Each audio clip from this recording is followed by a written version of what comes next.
BJP के साथ सहजता के साथ सरकार चलाने वाले नीतीश कुमार कुछ न कुछ ऐसा कर ही जाते हैं कि बीजेपी असहज हो जाती है।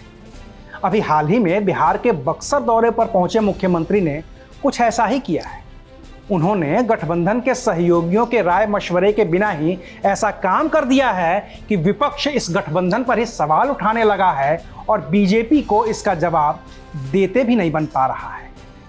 आखिर क्या है नीतीश कुमार का ये नया पैंतरा और क्यों उनकी एक चाल ने बीजेपी खेमे में हलचल मचा दी है, बात करेंगे विस्तार से।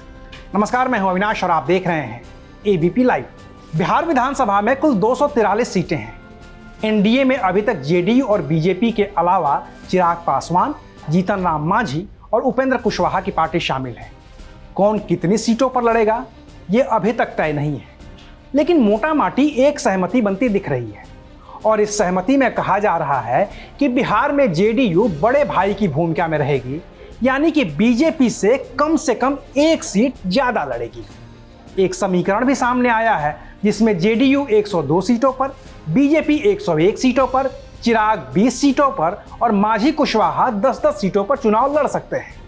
हालांकि ये कोई अंतिम समीकरण नहीं है और न ही कोई आधिकारिक आंकड़ा है जिसे किसी भी पार्टी ने जारी किया हो। ये महज सियासी कयासबाजी है। कुछ भी तय नहीं है, न सीट की संख्या और न ही विधानसभा कि कौन कहां से लड़ेगा।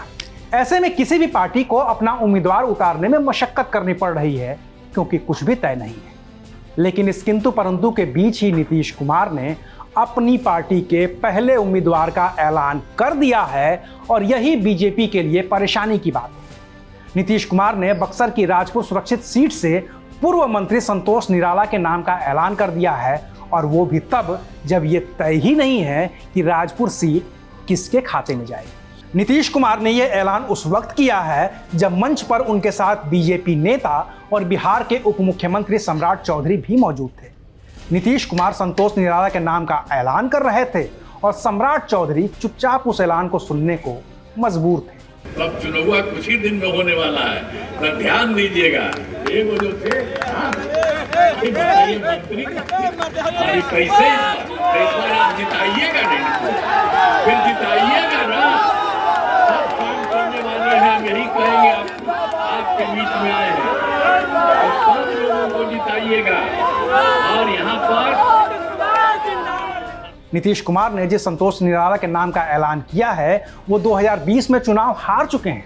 उन्हें कांग्रेस प्रत्याशी ने मात दी थी।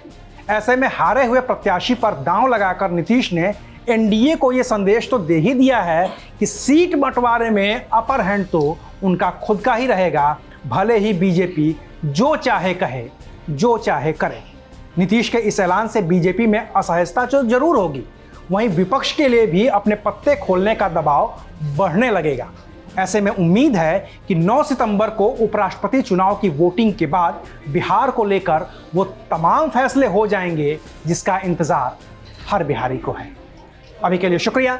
आप देख रहे थे एबीपी लाइव।